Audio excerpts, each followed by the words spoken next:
Disclaimer before you listen to this podcast. Despite my best efforts, there is some audio interference throughout. You can still hear what's being said perfectly well, but you might notice every now and then some weird sounds. I can only assume that these are delayed communications coming from Katy Perry from when she was in space. She's an astronaut, don't you know? I hope it doesn't ruin your enjoyment of the podcast. I'm one woman, goddammit, doing my best. You came back for another episode of Are You There, Dog? It's me, Kerry. Wonderful. I'm so lucky. Thank you for coming back. This is a special episode because this time I have a guest, and it is Gareth Joyner, who is the creative force behind the characters Myra DuBois and Frank Lavender, who you might have seen off of the telly or in person at one of their shows. So, without further ado, are you there, Gareth? It's me, Kerry.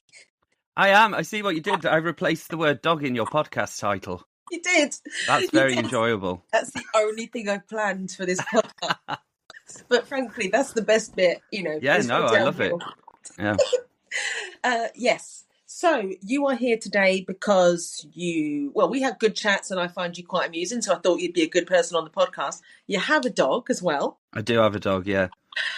But that's a puppy to boot. A puppy, yes. And we're going to get into the quagmire of puppy guardianship. And the hell and the joy that entails. But also doing that with a, I think, considerable disability. Yeah. ADHD. So that's right. So I thought that we could talk about that and see kind of if there's any nuggets of gold that can help other people out there, or at least other people can go, oh my God, that's exactly what I'm experiencing. So I think so, because that does help an awful lot with all of this. I've found having a puppy, just hearing someone outside of your experience say they had the same thing makes you go, oh, I thought mine was defective.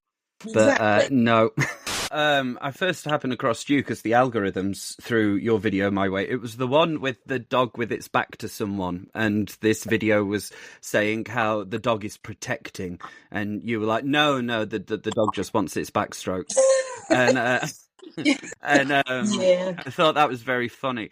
And then, so I followed you, and then on Threads, you specifically appealed, saying you wished you had more clients with ADHD. And I was I was with child at the time, anticipating the arrival of Stanley.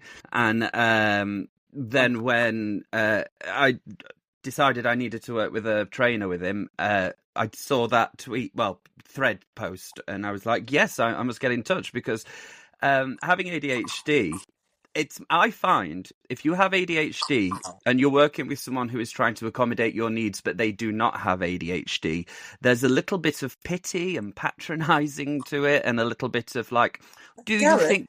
Don't get me wrong. I mean, I've been pitying you throughout this. Don't. So I thought like they taught you in a way that's slightly infantilizing and condescending. Whereas if it's two people with ADHD or autism or other kinds of neurodivergent conditions, there is just an understanding, because it becomes less about seeing to each other's needs and more about understanding each other's communication method. So there's been times when, with people in my life who have ADHD, you just don't hear from them, but you know what's happening. Or you hear too much from them, but you know what's happening. Or they're hyper-focusing on something, but you know what's happening. And so not only are you accommodating, it is just normal for you. It is a normal way of communicating. And we talked about this because we work with each other remotely, because you're in the other side of the country to me. But you said to me the other day, in the last session, there was a period of time where I just stopped listening. Which someone else could be easily offended by. But I was like, happens all the time. Also relating to looking after a dog. So for people who are listening that don't know, Stanley is my second dog. I had a dog before him called Vera, who lived to full age. And sometimes I would forget to feed her. And it's because I have ADHD, and I needed someone I could work with that knew that, yes, that's not ideal. You must feed your dog. But if you forget to, it's not because you are neglectful or you don't care or something. It means you have to put something in place that takes that into consideration. Totally. I mean, I'll So send you a text just upon this on Sunday, Sunday. Say, Gareth, don't forget to feed Stanley. yes, the Because it's a context. Sunday. We've realised it's a Sunday thing because Sunday is your most hectic day of the week. Yeah, I work on church and everything. Sundays. Yeah. And I kept forgetting to feed Stanley a meal because the first time I forgot to feed him his lunch. And so the second time I was like, you must feed Stanley his lunch. So I did, and then forgot his dinner. So, yeah. So, yeah, you're obviously gigging, doing that. And, and so your brain's on that, that's what happens with work, isn't it? Focused on one thing.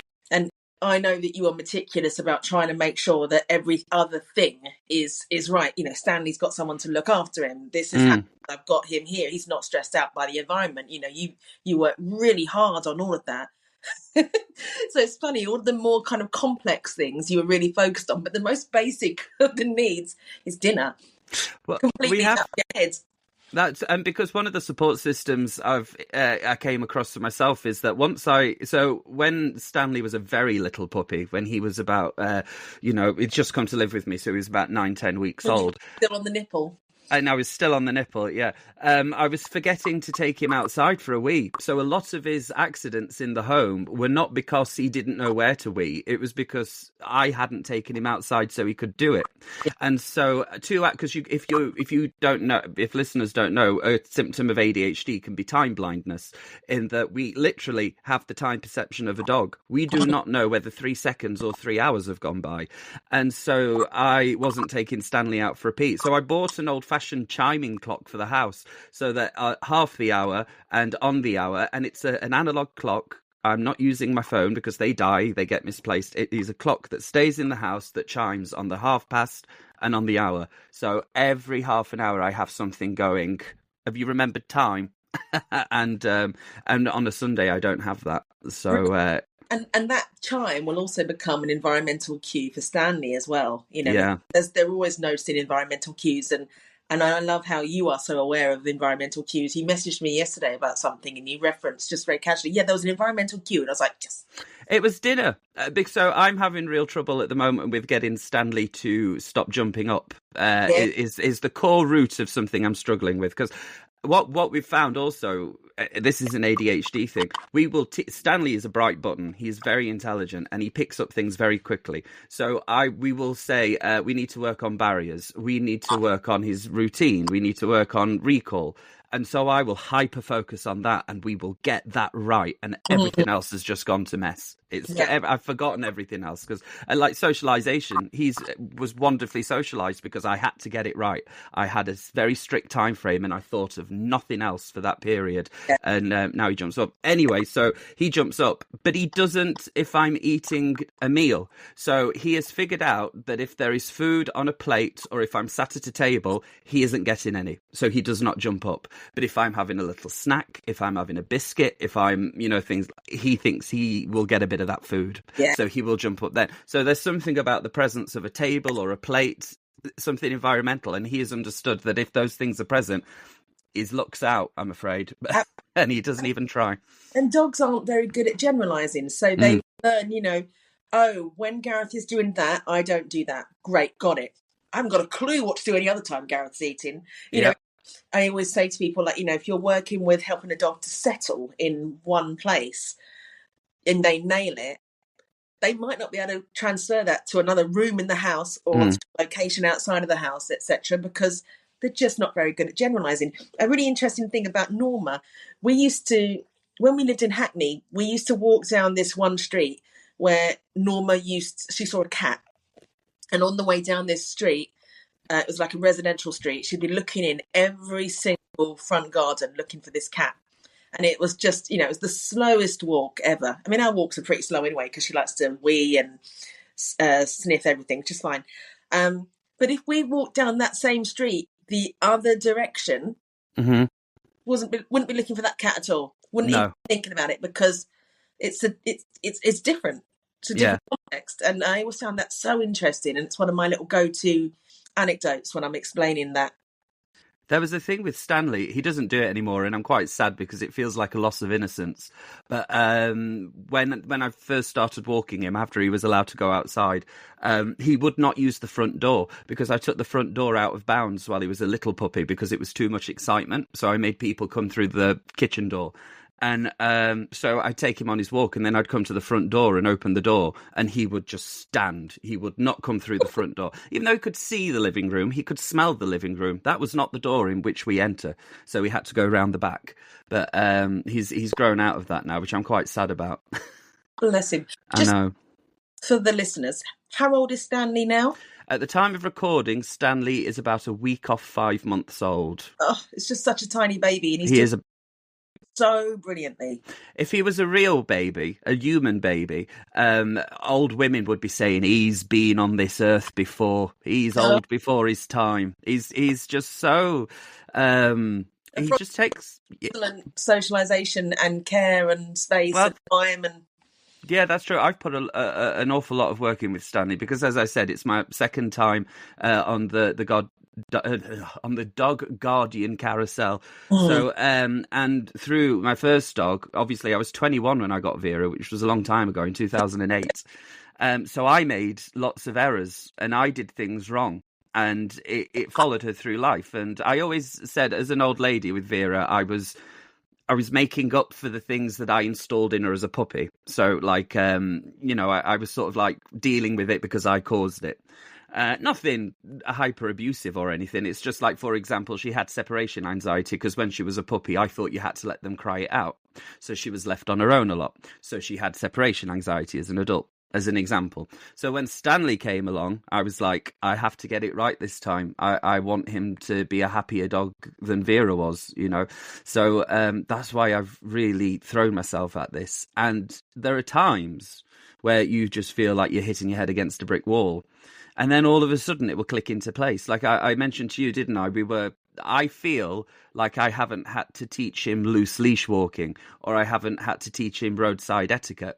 But I have because I've been working on my relationship with him and getting him to trust me and getting him to stay near me and to observe me and check in with me.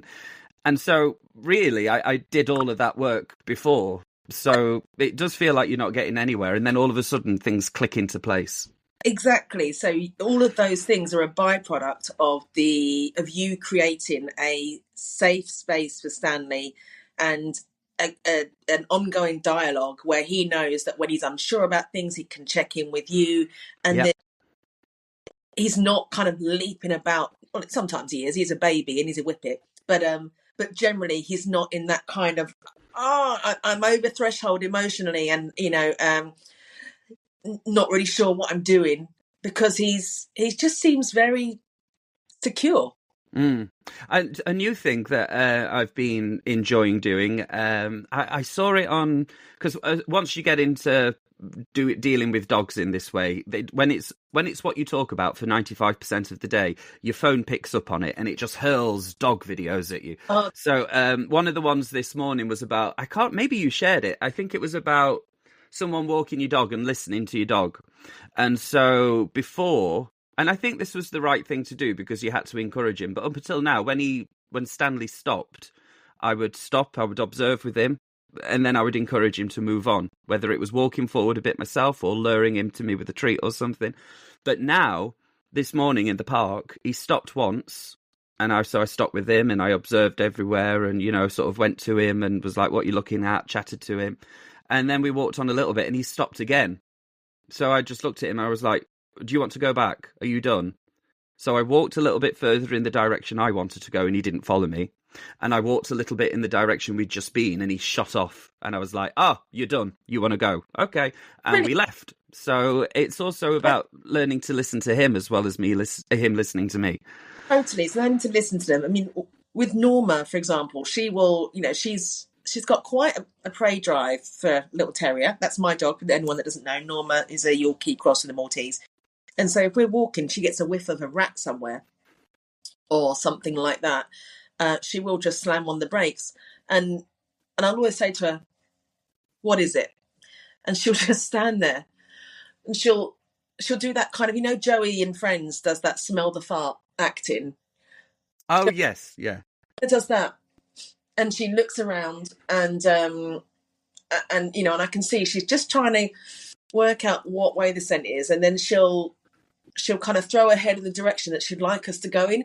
Now, if it's a day when we don't have, you know, we're just mooching, I'll be like, yeah, sure, let's go and check it out. But if it's not, if we've got, you know, like I've got to get home because I've got something I've got to do, then that's when I will do some rewarding to get her moving my way. So, and I never pull her, never drag her. So she will come with me. She'll, you know, her heart will break a little bit for what could have been in the opposite direction, but I make it worth her while. So, but she also knows that on occasion, sometimes when she does that, we're going to go and check it out. So it's, you know, she doesn't feel that endless frustration. And so many dogs I see looking around or stopping and they're just being dragged. Must teach their dogs that I have to fight for the things that I want.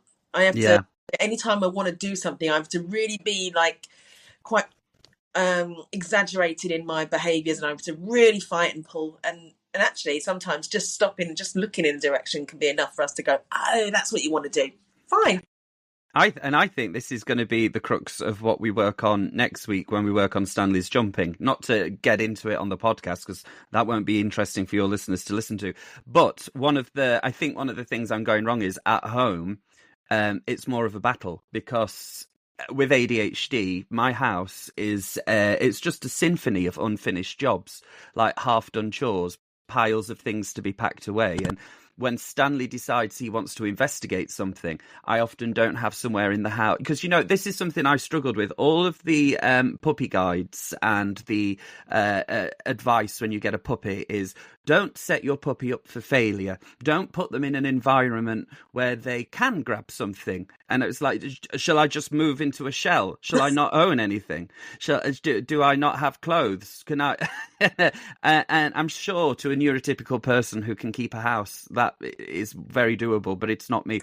So when we're at home, recently we've been a little in battle with each other, and I've realized this, and that's why now I told you, didn't I think walks are good for him. I know you shouldn't take all dogs on a walk every day, and we've defined what a walk is. It just means leaving the house. We may go to a field and just stand in it, but it's a good neutral territory, so we're not fighting with each other. So he's not trying to get something that, like, you can't do that, Stanley, you will kill yourself if you drink that, and you can't, you know, we can just go to the field and we can just play with each other for a bit, and it's a good neutral space. And then we get back and he's got that out of his system, and then he sleeps. And like, I took him for a little walk before this podcast because I knew we'd be talking for some time. So, and he's just gone and he's sleeping. So 4 months old, people. 4 months old. We'll round it down so it sounds like more of an achievement. It will be 5 months next week, and by that point it's embarrassing. He should have his stuff together, but yeah, 4 months old. Stop wishing your life away. He's 4 months old, and he's resting. He is remarkable. He was, as soon as I bought that clock, he was toilet trained. As he knows where he wants to wee. He knows where to go. He knows how to ask for it. He will knock on the door. So he's really, really clever. He's doing. You're doing really well. You're a brilliant team. Oh, thank you. What would you say? Because you've had a dog before. Yeah. In the unenlightened years. Yes. And now you're in the enlightened years. Enlightening. Let's not say enlightened. That makes me feel like I've achieved a sense of dog guardian nirvana that I'm not yet at. What would you say is kind of a key difference between the way you approached the Dowager Vera, as you referred? Oh yeah, the Dowager Duchess, and Stanley. What kind of summarise it into like one sentence? What would you say? Oh, you know, it's a real buzzword at the moment, and I'm cringing a little just saying it, but it is empathy. Like I loved Vera, like adored her. She was like, I have a tattoo of her on my arm. She is my baby girl. Everyone has dogs, but she was the dog, and she, you know, so, but I did not look at things from her perspective nowhere near as much as I should have done. So just taking Stanley out on a walk and trying to read his body language and just assume and just reading that he wanted to go home, because this is the thing with, it's not an alchemy. They're very easy to read. Their signals are not subtle. They are in, I think this is why they're compatible with ADHD. You know what we were saying before about how people with ADHD communicating just think that's normal. It's the same with dogs. They live entirely in the moment and they are driven by impulses, and that is people with ADHD. So 100%. That's why I've always said that I hate it when people say ADHD is a superpower, because actually I think it's one of the most debilitating things in life. I mean, I don't know what it's like not to have ADHD, but I see it as a real disability. But one thing that it does really do is it's amazing at helping you communicate with people and to be able to notice things, notice patterns, to pattern recognition. Yep. Yeah, and just the subtle shift in the atmosphere. They look at you in a slightly different way. We notice it. On that, just talking about things with noticing patterns, because I agree with you. I dislike when people say, oh, ADHD is a superpower, but only when it's a neurotypical saying, because again, that comes into that slightly infantilizing, kind of slightly patronizing, when it is someone advocating for themselves. So, for example, in my line of work, so I'm a comedian and I've got a reputation for being quite quick-witted and for being very observational. And that is only because I have ADHD and I notice everything immediately. If someone rustles something in an audience, my eyes are like... And everyone's like, you're so quick. And I'm like, thank you, I'm severely disabled. The same thing with Stanley. Like, I've been talking to you recently. There are about 3 or 4 things that at the moment I know I am not getting right with Stanley. And we were talking about this last night, and I've noticed through pattern recognition that at the root of them all, it is jumping up.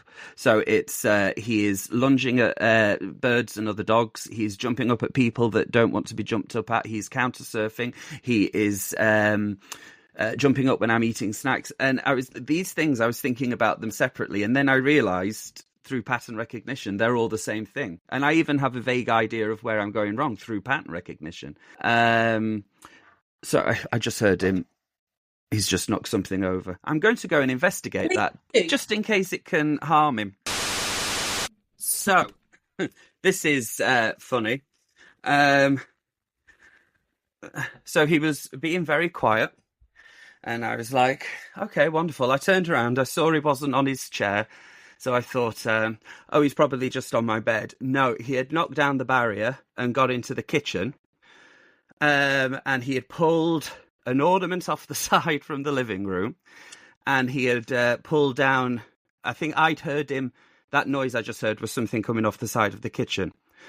But when I went, I'm slightly out of breath, but when I went, tell your listeners I live in a 14-storey mansion, and that's why a few steps just knocked it out of me. It's certainly not one small flight of stairs. And so I went into the kitchen, and he was in his bed, and I'm always talking about how good he is. He just sits in his bed in this kitchen. And he was in his bed with his arm sort of on the side of the bed, just looking at me like, oh, hey, I'm here. And the floor is just covered in evidence. And he's just like, well, I think someone broke in. Anyway, he's on the chair now. I've shut the door.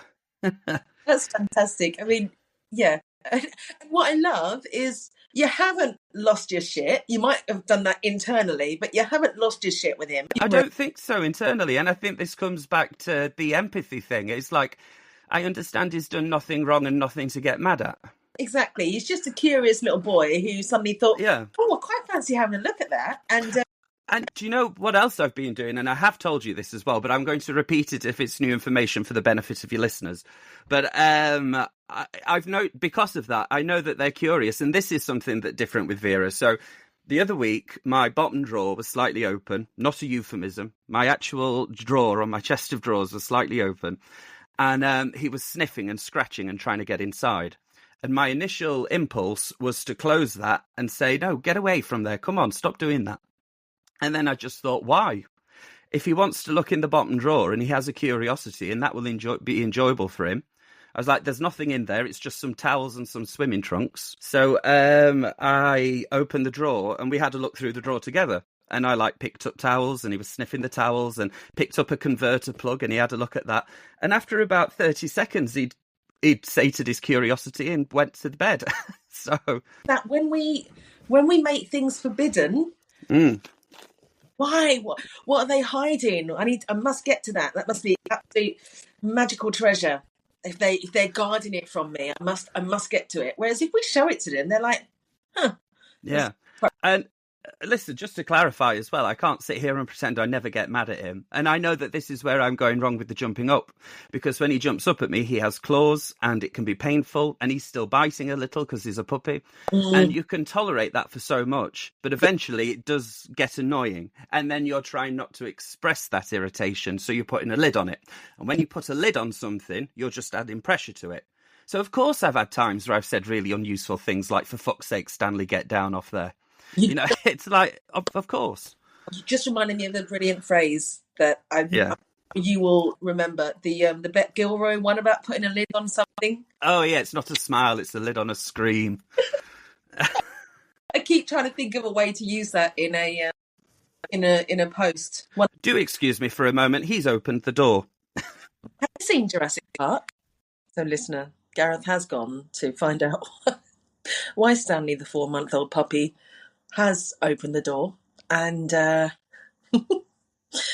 I'm sure we'll discuss what he's going to do about this newfound talent that Stanley has, because Stanley finds it extremely reinforcing because it works.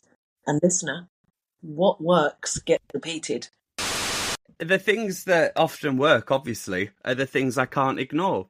Exactly. Like just then, I had seen that he'd opened a door and he was no longer in the room. I had choices. I could ignore him and continue with the podcast, but he could be in there entering nuclear codes or something. I don't know. So Yes. And right now, what I'm ignoring, just to my right, is that he's sniffing on the shelf and trying to pull things off the shelf, because this often gets a reaction. Exactly. All of this it's a button that absolutely works, and it's quite often why dogs do these things when people are on phone calls or chats or whatever, because they know normally people can do that whole, I'm just going to, reinforce the fact that it's not a big deal to me, blah, blah, blah. But when you're on the phone, you're like, I've got to deal with this. And they know it. Oh, they do know it. And when you have ADHD as well, emotional regulation is a big problem. Yeah. And so, like, we had a call very early on in our work together where I had to phone you up. We worked on our session and I started going, he bit my arm, and I shouted at him because I could not hold it in. And just working with a dog trainer who understands ADHD and not getting a lecture on how you mustn't shout at your dog. Like, I know I mustn't shout on my dog, but he bit my forearm and it really hurt, and I didn't catch myself in time to not. It's so, like phone to my mum, and I don't know where my bank card, my phone, everything that I need that's important to me, I don't know where it is, and it's the 20th time today. And she's like, you just need to just think where the last place it was, and then next time just put it away. I know what I need to do. I understand that. I'm not a stupid person. I understand the logic behind, if you put something away, you will then be able to find it. But in the moment, brain is just like juggling a million different things. Plus, it all depends on where my emotional capacity is at that point, which is often what we need to consider with dogs as well. Exactly. In fact, I said that to you when we first started working together. I liked the analogy of the bath, because Stanley's not the only one with a bath. I have a bath, and this is an emotional bath. I'm not showing off my fittings, but this is something that again was different with Vera. Like, I had no concept of that, so I never took into account when I was over threshold, when I was, so totally. And for the listeners, just for those that don't know the idea of the bathtub metaphor, it's the idea that your dog's and your own emotional capacity is like a bathtub, and everything that is super exciting or stressful is adding, cortisol and adrenaline into that bathtub, and that is filling up every single time. Some things are adding in a little drop of water, but some things are adding in a giant, load of water. Some events are like adding a bath bomb to that bath as well, and it's all becoming really fizzy. And then eventually, if we don't find ways to pull the plug out in that bathtub or decompress, etc., that bathtub overflows. And if you don't keep check on it, you can live with a bathtub that's always on the brink of overflowing, which I think is where a lot of these bully kind of dog trainers live a lot of the time. They're not in control of their emotions. Ironically, they would say that anyone else who kind of cares about the feelings of a dog is kind of And when you say bully trainer, you refer to like the social bully, not the breed bully, not people who, people that bully animals. Yeah. They would ironically call someone emotional or a snowflake because they care about, the emotional side of a dog, or, they have empathy. But actually, these people live, I think, either on the brink of that bathtub overflowing, and that's what such an ugly and violent way to anything a dog does. Either that, or they just don't have a bathtub at all. They don't care. Listen, I don't have psychological qualifications, so I might be talking about things here that I no, but I have said before, if I meet someone and they start coming out with things like you have to teach a dog obedience, you need to let a dog know the hierarchy, you need to, whenever they say things like that, I'm always like, I fear for your wife or girlfriend, because it is usually a cis straight man, and I just think like you're not someone who possesses consideration for other people. You're the sort of person that is the reason that women worry when England lose the football. I'm talking in generalizations here, and I'm not pointing the finger at any particular individual. I am generalizing, but it's a similar kind of thing. And comparing Stanley and Vera, which I try not to do too much in a way that would be unfair on Stanley. I try to meet him. I think when we had our pre-puppy chat, I said, I'm ready to meet this dog for him and get to know him and see how he differs to Vera. But what's useful is affirming what was right and what was wrong. And things I did right for Vera is just I cared about her. So I might not necessarily have made the correct decisions or done the right training forms or stuff, but because her experience mattered to me, then like she had a nice enough existence. So for example, she had terrible separation anxiety, and so I knew I must not do things like I'd never told her off for destroying anything while she was on her own. I tried not to leave her on her own. I put things in place and that wasn't through any training, that was just through giving a shit about a living thing. So I think that does a lot of the heavy lifting for you when it comes to dogs.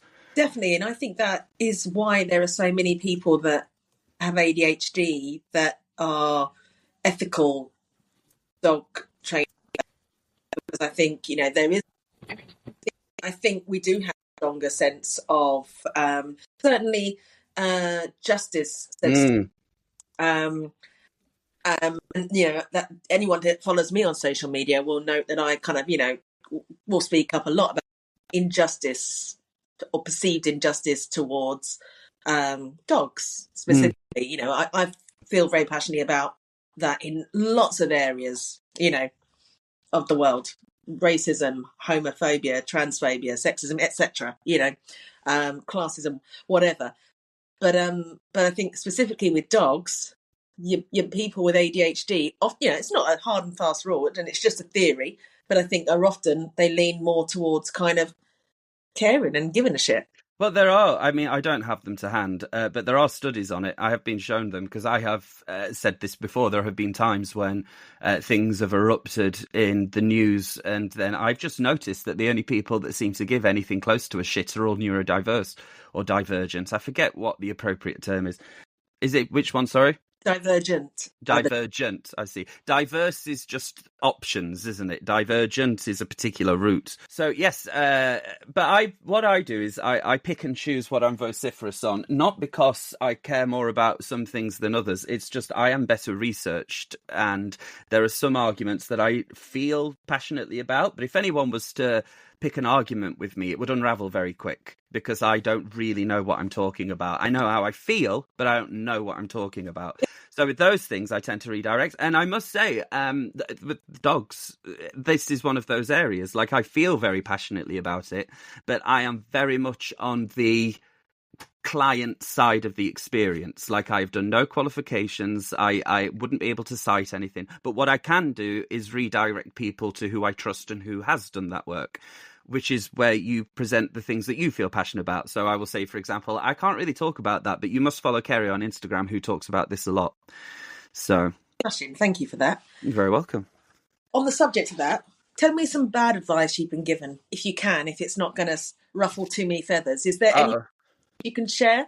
Yeah, I mean, Oh, God. Well, historically, a classic one. And I did do this with Vera when she was a puppy because I didn't know. But it's rubbing dogs' noses in wee when they've weed inside. I don't even see the logic of it. I mean, like, for example, the crying out thing. I understand the logic of it. It's incorrect and it's been debunked. But I see the logic. I don't see what rubbing a dog's nose in its own wee does. Yeah, no, totally. It was just yesterday I responded to a post on Threads where somebody said, "Help, my 3-month-old puppy is pooing in the house." And they're weeing outside, but they're still pooing in the house. And I every time they do it, I take them over and I show it to them, and then I take them outside, and they're still not getting it. Well, first of all, 3 months old, they're tiny, tiny baby. They don't understand it yet. But second of all, why are you showing the dog the poo? Like, they understand that they've done that. They know they did that. Also, they can smell it from, a block away. You don't need to take them up to show it to them. You certainly don't need to rub a dog's nose in it because 6 million scent receptors in our nose, and the dog has approximately 250 million scent receptors. They don't need to have their face squashed into it. But it's a terrible one. I just don't see the logic. And really, if I try and put myself in a dog's position, I think a dog's big takeaway from that experience wouldn't be my nose was put in my own wee. I think it would be my human was hurting my neck. I think that's what they would understand from that experience. Exactly. Bad association with something that they need. Yeah. You'd go into the toilet, or a bad association with their human approaching them. Exactly. And surprise, surprise, it took me forever to toilet train Vera. Right. So there you go. Whereas Stanley, he did it within 2 months. Yeah. So that was one. The other one was, I seem to remember from the fog of childhood that when a male dog gets its lipstick out as an erection, putting chili on it helps. Have you not heard that one? You look appalled. I thought I'd heard... I'm going back into like the mid-90s was when that one was swirling around. We had a Labrador called Owen. Fuck.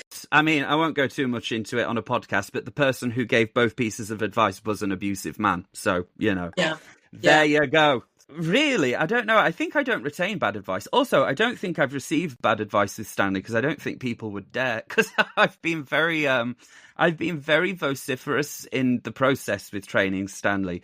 Because right up until working with you, in fact, and I said this to you the other day, I was going to let Stanley cry it out. I was saying to myself, my last dog was terrible with separation anxiety. I'm not going to let this happen this time. As soon as I get Stanley, I will start leaving him alone.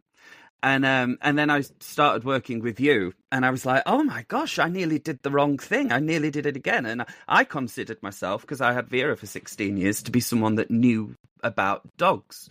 And so I just reverted to, I know so little. And so because of that, I just like to be really open about what I'm learning with Stanley, just in case it helps other people. Because the success rates there's been frustrations. He is a puppy. Now he is gnawing on the chair that I am sat on. It is annoying. But I'm a sea of tranquility as I do this podcast. But what's so lovely about working with you is that you are entirely honest in your experience. So you'll say he's been an absolute shit today, and you always end it with, but I know exactly why. It's because I didn't meet his needs in some way. And I think this is important because there is, and I listen, I get it and I support it, but there is a bit of discussion from what I see in dog training circles about language and what's important. For example, saying guardian is better than owner because owner denotes ownership and guardian suggests the relationship. And I agree, I see that. But sometimes I think you can get bogged down in semantics. And so, I don't mind saying dog owner because I know that I don't feel like Stanley is my property. And when we talk, sometimes I'll say, he was misbehaving today. But there's a baseline understanding that, I don't think he's capable of malice or mischief or revenge or anything. So really what I'm saying is if I say he's been misbehaving today, what I'm saying is I'm annoyed with him right now. Yes. And so you give yourself that buffer room, because I do think language is important. And for public facing, absolutely, we should be saying guardian, and we should be reminding people that dogs are not capable of misbehaving. They can only respond to their experience. And he's not doing anything that he shouldn't be doing as a 4-month-old puppy. Yeah, exactly. And it's like at the moment with him jumping up, what I'm saying is, so you're coming over to do an in-person session with me. And when we've been talking about that, I've been saying like, yeah, come over, let's go over everything, just see what I'm doing, because I'm doing something wrong. Because that's what's happening. He's not doing anything wrong. He's responding appropriately to his experience. But I am missing something. I honestly, I think it's the ADHD and emotional regulation. And I think it's because I'm inconsistent with how I interact with him when he's jumping up, because sometimes it annoys me and sometimes it doesn't. And sometimes I catch it, sometimes I don't. I always think of it as, you know, when you go to another country and so let's say you speak a bit of Spanish. I don't, but let's just say you do. And you're in Spain and you walk into a shop and there's a lady at the counter and you say, hello, could I have a Twix, please? Before you remember, oh, I'm speaking English. That person doesn't speak that language. I will remember that sometimes with Stanley. I will interact with him with my human emotion and then go, he doesn't speak human. I need to click into dog and tell him via that way. That's how I sort of think about it. We speak two different languages and we're trying to be understood. Definitely. But it's about understanding your own emotional capacity at that point, how full up your bathtub is, and recognizing that having a puppy is bloody difficult. You know, it is really difficult. I don't have a puppy. I and this is not a judgmental thing. I've got a rescue dog, but one of the reasons is I love to give a rescue dog a home, but also I don't want a puppy. I don't think I'll be having another one. Yeah, I just don't think I would have the emotional capacity to deal with a puppy day in, day out on my own. No, I think it's helpful to give some context as well. So while I may say sometimes I'm annoyed with him, sometimes I'm not, my response to that has been, just independently with myself, has been not to go, well, sometimes I'm annoyed and sometimes I'm not, and that's just how it is. I am doing a similar thing to Stanley. I'm looking at what makes me annoyed. So I've noticed, for example, I will get more frustrated if I have to... He's trying to open that door again. Honestly, I'm sure he could crack the Enigma machine if he was given half an hour. So similarly to Stanley, I've noticed I get more annoyed if I have to do something. So if I'm trying to work and he is trying to get into a space I don't want him to access, I will get snappier quicker. So if I have to teach him something, I make sure I do it when there's no reason, there's nothing to do. Yeah. So I was getting annoyed with him at barriers because he was whining at barriers while I needed him on the other side of the barrier. Exactly. You were not yourself up for success there, Gareth. Exactly. And so it's the same thing. You have to treat yourself like a dog and give yourself the same considerations. We can't be expected to function and to make good choices, make good decisions when we are over threshold emotionally. Mm-hmm. And yet people, I'm talking specifically horrible dog trainers, will repeatedly put dogs into situations when they are over threshold emotionally and then force them to make a decision. Mm-hmm. And one of those decisions will end up with them having pain inflicted on them, and the other will end up with something pleasant happening. But who can make a choice in that situation? You just, So we really have to set all of the situation up so that we are able to do the thinking and rehearse, so that when you are in the real life situation, because, life is unpredictable, you've got half a chance of knowing, okay, this is not a drill. I know what's doing. And it's the same with our dogs, Having ADHD, we have, trouble regulating our emotions. I mean, I've had lifelong anxiety and depression, and, there are times when I'm not able to function as well. So I try to put things in place when I can for those times when I know that I'm going to be able to do it. I can't do a long walk, or I can't do, some good enrichment. I can just reach into that freezer and put something down, because I know past Kerry did something for future Kerry. The present Kerry is delighted about. I think so. I just want to interrupt what you're saying, just to give an example. He was just chewing the bottom of the chair that I'm sat on. It's a wooden chair, so you can chew it. and I just noticed that he was chewing, and so I saw what sensory experience he was reaching for right now, and I've just looked around for what's in reach, saw a cardboard box I'm not using, and I've just thrown that to him, and now he's chewing up the cardboard box. Just thought that was a good example of something we've been working on, because something else that is different between Stanley and Vera, famously, I had a flatmate at the time who worked for Burberry, and she chewed a wallet, and he came back from work and he went, "That wallet costs more than she did," which I thought was a brilliant line. And but he has not destroyed a single item of my property, because I've made sure that he has something. Milk. He loves milk bottles. Sometimes they can be a little too stimulating because they jump about. Mm-hmm. So if I see that if he's already at threshold, or I can see him approaching it, if his pupils are dilated, I'm like, nah, that's coming away. But milk bottles, water bottles with the labels cut off and the caps off, so they're safe for him. He loves it, and so he's not destroyed a single item of anything I own.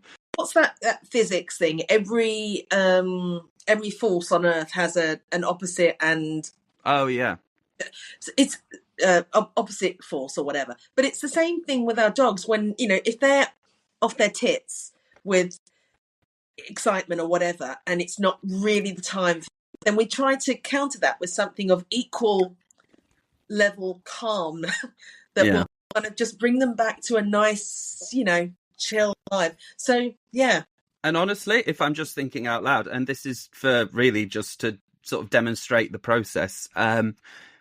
So usually when we do our remote sessions, we do them on Zoom. So it's very similar to this. We have a laptop. I'm at the same desk. He has his chair behind me. He's used to this environment. He knows when it's coming. He senses it, and he sits very quietly on the chair and doesn't move or make a sound. And today he is. And I think it's because I have brought a microphone up and some headphones. There is exciting new toys. There are wires dangling. And he is very excited that there is something new to play with. So he isn't settling like he usually does, which also, is... a little worried by that brand new, the microphone in the room. I don't know what it is. I don't like what it is. So I'm going to do something over here that maybe will get Gareth to move away from that scary microphone and take those scary headphones off, because I don't like them.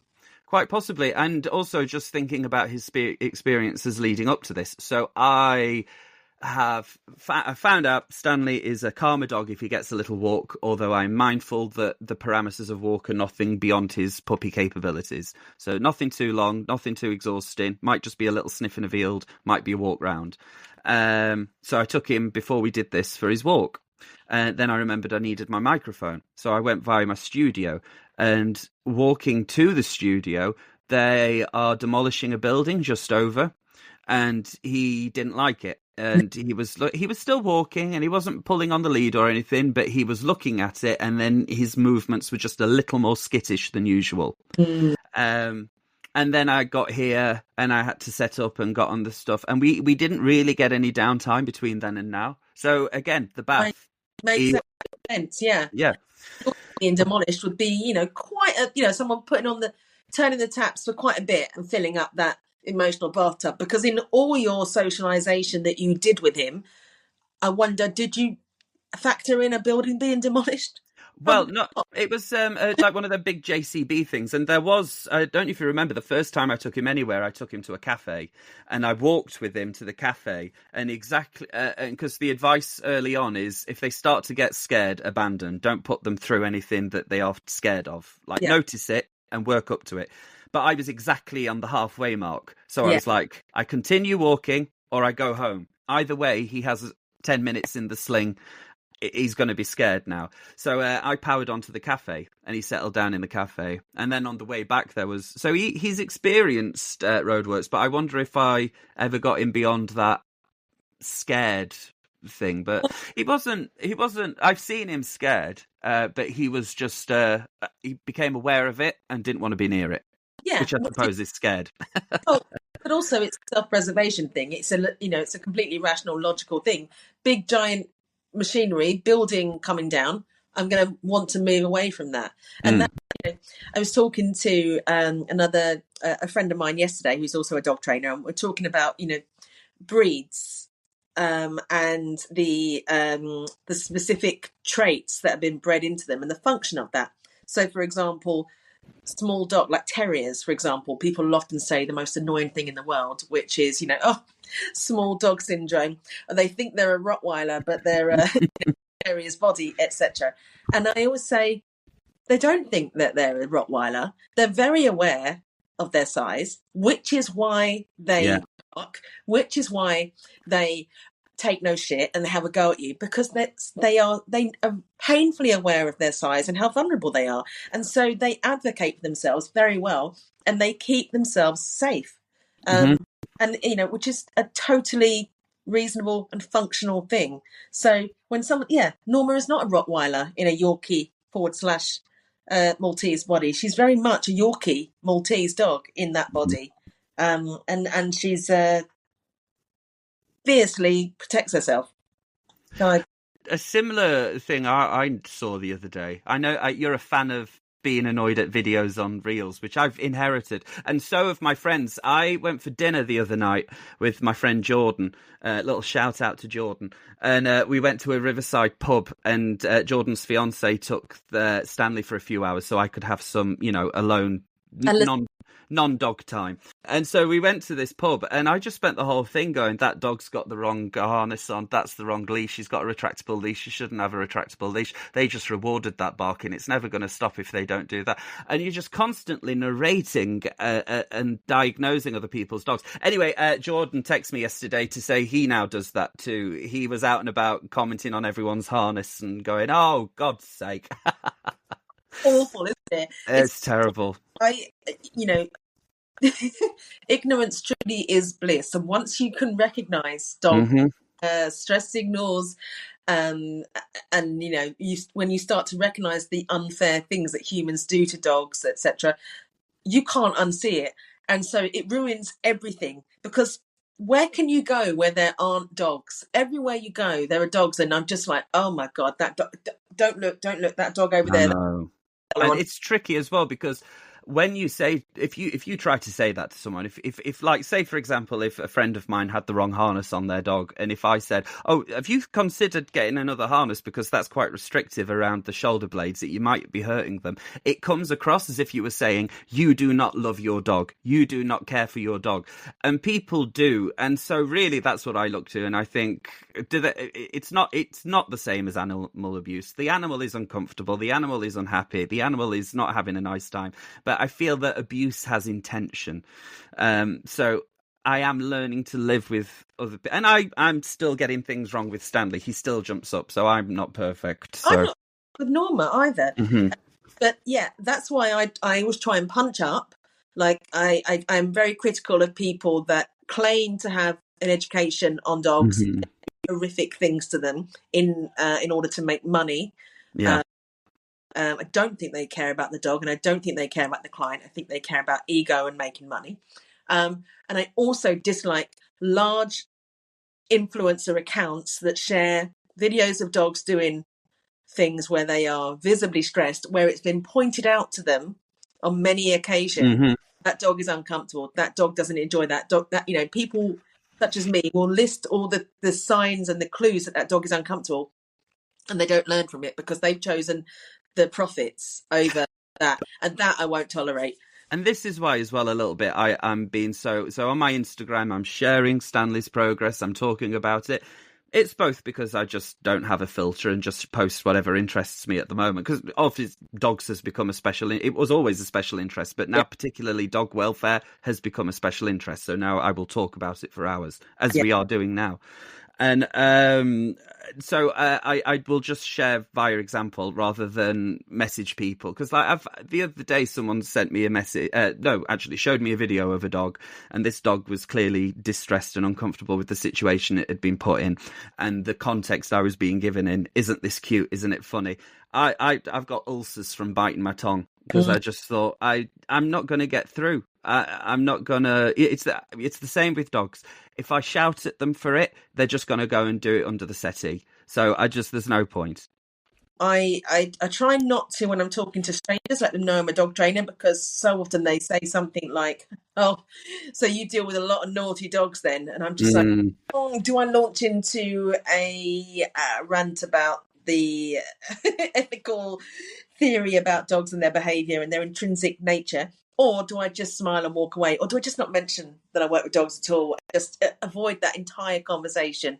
But the thing that triggered me bringing this up, I saw a video the other day, and it was small dogs, and they were showing that. I think the punchline of the video was the dog was very vociferous when it was with its owner or guardian, but then once the guardian let go of the dog stopped being aggressive. I'm doing that in air quotation marks. It was like, say for example, there was definitely a terrier, there was definitely a sausage, and so like the owner was holding the dog, and the dog was barking its head off at another dog, a bigger dog, like an Alsatian or something. And then as soon as the owner put the dog on the floor, the dog stopped barking and started like licking. And I was like, yes, because it feels even more vulnerable now and it's trying to appease. That's the same thing. It hasn't changed its attitude. It's still scared. It's just trying to help it. So when it was barking, the dog wasn't going, look at me, I'm big and hard. The dog was going, don't hurt me. And when you put it on the floor, the dog was continuing to say, don't hurt me. But it had to change its vocabulary because the circumstances had changed. Exactly. And so many people don't recognise that, and they're just like, oh, look at this dog being dramatic, and you've actually just hit upon one of my pet hates, which is anything on the internet around dogs where they say the dog is pretending to do something, as though dogs have the slightest idea about pretending and manipulation and acting and things like that. You look at this dog pretending to be a person, pretending to be or this dog thinks they're a cat. No, they don't. I know. Just being a dog. You're observing them correctly. You're not reading what they're doing. They're not pretending to do anything. Actually, they're communicating something very clearly. Like the dog, when the dog's squinting their eyes and they're trying to walk away very quietly because they're frightened, they're petrified. People say the dog's pretending to be invisible. The dog probably wishes they're invisible, but they're not that for effect. It's a very much a stress signal. Well, taking, for example, an example that's happened on this call, I just talked about how I went down to the kitchen and there was evidence of Stanley's misbehaviour, but he was just chilling in the bed like nothing had happened. Now, I do not think that Stanley was trying to pull the wool over my eyes. Stanley was just doing one thing, heard me come down the stairs, knows that when he's in the bed, sometimes I mark that or reward that, and thought, hang on, if I get in that bed, I'll get a treat. So he was in his bed waiting for his treat. He wasn't there to try and distance himself from the debris on the floor, which he thinks is entirely reasonable because he's just playing with things in the house. Exactly. So I recognise that very much so. Yeah, totally. I think it's, and that again, that is something that is different. So just the empathy, just trying to understand things from his experience and his point of view, and they're very pure, very simple animals, really, when you look at what they're doing. And if you think about, Occam's razor, there's normally look at the simplest or something, it's usually right. So rather than thinking of kind of sinister, manipulative motives behind their behaviours, think about it from a functional point of view. What's the function of that behaviour? So in that situation, Stanley got into his bed. The function of that is it's been reinforced that when he gets in that bed, he gets a reward. And so, hoping that was going to be the outcome. Okay, I'm going to ask you one final question. Yep. Before we wrap this up. You have characters. I do. In performance, with my comedy. Exactly. Yeah. If Myra DuBois was to have a dog, what kind of dog guardian do you think that she would be? Or would she not have a dog? Well, I don't think she would have a dog because Myra is far too selfish. She thinks everything is for her, and she thinks everything is in celebration of her. So I think she is actually the dog in any situation. So there is a meme. You may have seen it. I don't know, but it's a dog. I think it's a terrier actually. And there is a street in Italy that are throwing a reception for the Pope, and the dog is walking down the centre of the street thinking the reception is for him. And Yes. it's a really funny image. Now, whether or not that's the actual psychology of what's going through the dog's head, that's irrelevant. It's a funny image. We don't need to talk about whether dogs can perceive attention. Well, they definitely can. But anyway, that's always been something that I refer to Myra. I was like, that's her. She thinks every celebration is for her. Every party is for her. Everything that happens in the cultural zeitgeist is because of or for her. So I don't think that she could have a dog. I don't even think that she would like dogs in the room because dogs often command attention. But she's also incapable of aggression. So she would pity the dog and she would find a reason to think why the dog is suffering, but it's really because the attention is swinging away from her. I haven't met her. I expect that she would be the kind of person, and you may correct me on this, that if a dog was to do some sort of behaviour that was challenging, she might think the dog was doing that to spite her or in somehow to... Would that be fair to say or not? Give me an example of dog behaviour and I'll tell you how Myra would interpret it. Okay, so sometimes people have mistakenly believed that when they've gone out, their dog has weed on the carpet to spite them because they left them, rather than understanding that the dog was actually essentially having a panic attack. I think Myra would understand that the dog was having a panic attack because who would not have a panic attack in Myra's absence? Who would not panic at the absence of Myra DuBois? That is very understandable behaviour. Right, okay, yeah, that makes sense. So in Myra, I guess, anyone that services Myra's ego. So that's totally understandable behaviour. This is a fun exercise. Let's do another one. Give me a classic dog behaviour and I'll tell you how Myra reacts to it. Okay. Myra awakens in the morning to discover that her dog has chewed one of her dresses. I think so this is Myra's dog. The dog lives with Myra. I think Myra would assume that anything... She's very tribal, Myra. So anyone who is with her, like whether they are staff, whether they are family, she is quite defensive of. So I think if a dog chewed up one of her dresses, Myra would project her personality onto the dog and very astutely agree with the dog that that dress had passed its prime and that too many people had seen it, and you were quite right, little Chow Chow. What was I thinking with that one? Well done. And then she would reward the dog. I think this dog of Myra's would turn into like Lady Tremaine's cat from Cinderella. I think it would be like that. I think the dog would actually turn into Myra, and so I think Myra, the dog, would have a great life, but not a dog that you'd want anyone else to interact with. Out walking with her dog. Yeah. Her dog is off lead. Right. And there is somebody in the distance walking along with their dog on a lead that has a yellow jacket on saying, "I don't like dogs and I need space from dogs." Myra's dog runs racing up to this dog and because I won't say why, but Myra's dog goes racing up to this dog. How does Myra deal with this? Myra immediately assesses the situation, says, "No, little Chow Chow, that dog doesn't like dogs. That dog's like people," and then would hand the dog a signed autograph. That she would be like, "The dog doesn't want dogs. The dogs want people like me." And she would ask if the dog would like a photo with Myra.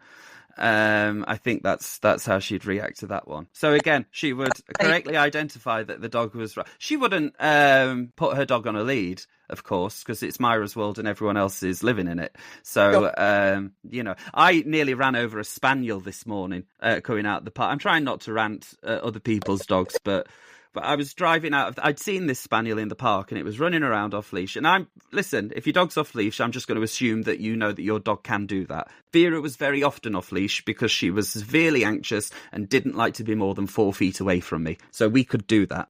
So I don't like to sit and go, your dog should be on a leash. But this dog was not coming back. The owner was trying to get... I'm not even going to say guardian because he wasn't guarding it. Was trying to get back in his car and didn't have the spaniel on the lead, and the spaniel still doing excited laps around the car park. And I have already delayed leaving the car park, and the spaniel goes over to the car. So I'm like, right, okay. So I start to drive off. And as I'm leaving the park, it shoots out in front of the car. And I had to do an emergency stop. And I was like, oh, good gosh. But I think had Myra been driving that car, no, if Myra had been the Spaniel Guardian, Myra would have been annoyed that the car was in the way of her dog. I think that would be the way around it would be. What about Frank Lavender? Frank? As a dog guardian, you know, I'll give you another scenario. Yeah. Frank Lavender, another character of yours, how would he go about choosing the kind of dog that would live with him? Well, do you know, I'm going to go a little deep here. So I have two characters, Frank Lavender and Myra DuBois. Myra DuBois is a cabaret singer who has delusions of grandeur and thinks that she is much more respected and moves in circles from which she is very much excluded. That's her sort of thing. Frank Lavender is a comedian from another age who has seen the way that the social conversation has gone regarding comedy and really wants to adapt. He really wants to get it right. He doesn't want to offend anyone. He wants to say the correct thing because he wants to work in modernity. However, because of his socialization, he is incapable of saying something without it being more offensive than the original thing. So, for example, when there are gay men in the audience, as there often are at one of Myra DuBois shows where Frank is the opening act, Frank will say that it's great to see gays in the audience, that he used to be homophobic, but he's not now, and that he'll never turn his back on another homosexual. And then he'll realise the implication of what he's just said, so he'll back it up and apologise and say, no, you know, it's, you know, there's nothing wrong with the gays. They're not hurting anyone except for each other. There's probably a bit of discomfort. And then he'll realise what he's just said, and he's always trying to dig himself out of a hole. But his driving force is he wants to get it right. So I think that would transfer to the dog, but there would be a symphony of catastrophe in how he gets it wrong. So, for example, he knows that a responsible dog guardian cleans up after their dog, but there are no poo bags in his pocket. So then he has to look for how he has to get rid of this turd that's in the park. So he'll be looking around for leaves. He'll try and move it with a stick, and then something will go wrong with the stick.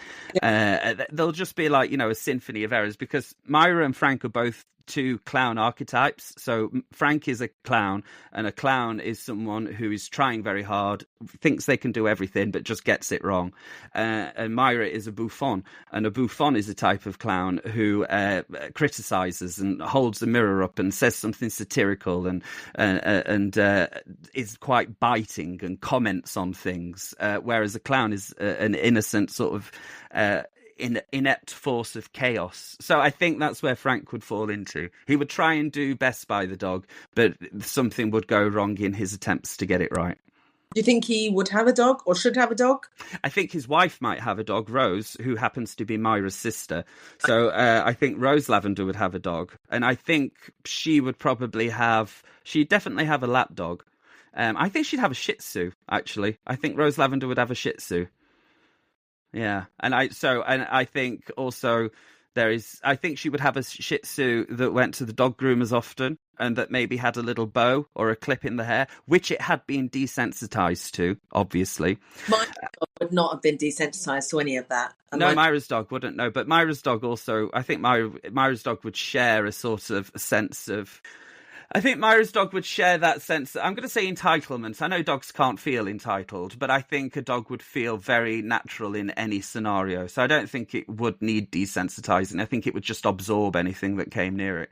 But Rose's dog would be a Shih Tzu. It would have a little clip and a bow in its hair, and there would be something very funny about seeing this gruff Yorkshireman with mutton chops walking a dog with a pink spotty lead and a little bow in its hair. And it would probably be called something that's embarrassing to say. It would probably be called something like foo-foo, and then Frank would occasionally refer to, I must go, I've got to see to the wife's foo-foo, and things like that. I think that's where it would go. Who wouldn't enjoy that? But that was very useful. You might hear some of that material in shows now. That was a good little writing session. Well, make sure you reference Kerry from House School for Dogs.